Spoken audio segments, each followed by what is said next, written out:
Well, Dr. Damon Tweedy, thanks so much for coming by to visit with us about your book, Black Man in a White Coat, and the subtitle, A Doctor's Reflections on Race and Medicine.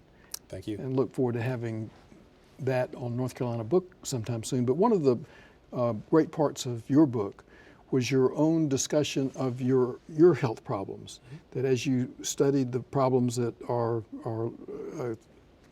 rife throughout the Black community, like diabetes and high blood pressure, you found out some things. While you thought you were just a doctor immune from all this, you found out that you had some health challenges as well. Tell us about them. Yeah, so I was diagnosed with high blood pressure at age 23, so very young in my life. Now, I had a family history of high blood pressure, but I'm thinking at 23 years old, I'm young, I have normal weight, I'm fit, I'm athletic. This wouldn't be something I would deal with. And then when I went to the doctor, shortly after sort of being, blood pressure was found to be high, I went to the doctor and they checked my blood test, and they found that my kidneys were actually also not functioning optimally. So there was this concern that maybe I was also having early signs of kidney disease, which is a known complication of high blood pressure. So it was really something that was like, it just struck me like a uppercut at that point in my life.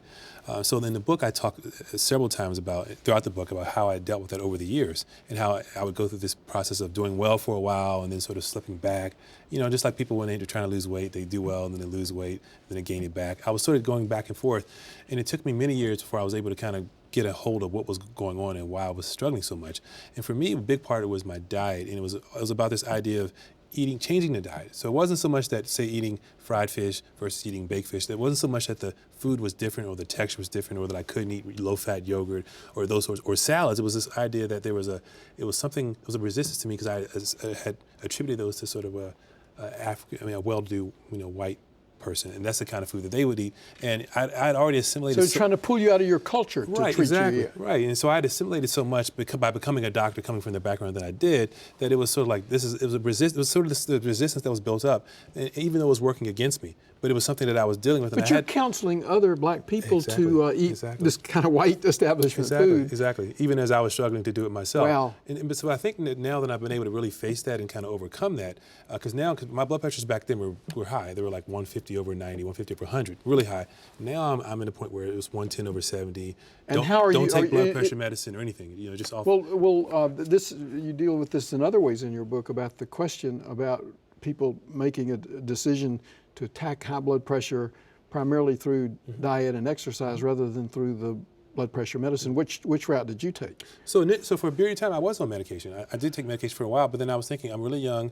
Maybe I should really, make a go of this and try and change my diet and exercise. And so I don't think that blood pressure medicine is inherently a bad thing, but I always encourage people to try this other, the diet and exercise first. So if I see a patient now, what often happens is that person comes with high blood pressure, you give them medicine, they come back, the blood pressure is still high, and you change the medicine. And so what I try and do now is I actually ask the person, so what might be getting in the way of us getting the progress we want? And it gives the patient room to talk about things like diet and culture and these things that are really important. And so often in a doctor-patient relationship, these things aren't coming up, and we're just sort of, we're not getting to the root of the problem. And so I had learned from my personal experience, and that's something I can now apply to patients. Well, maybe you understand better than white physicians coming from their background understand how difficult it is for some Black people who have a culture of this really great soul food, which is not maybe exactly what you'd prescribe for the kind of diet for high blood pressure. But you understand what a great difficulty it is to give that up. Oh, it's extremely hard. I mean, change is hard for everyone, but then there's also a cultural sort of family, there's other things that are intertwined that make it even more difficult. But it's a really important thing that needs to be done. Well, what do you what is, surely you've got a story to tell when an African-American patient comes in and has got high blood pressure.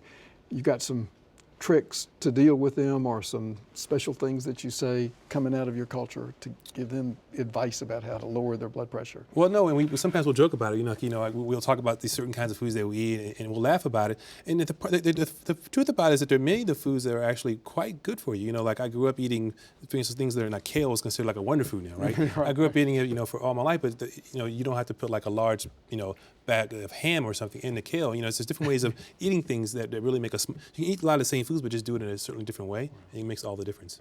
Well, thanks for your book, Dr. Tweedy, The Black Man in a White Coat, and thanks for sharing so openly your challenges. Thank you.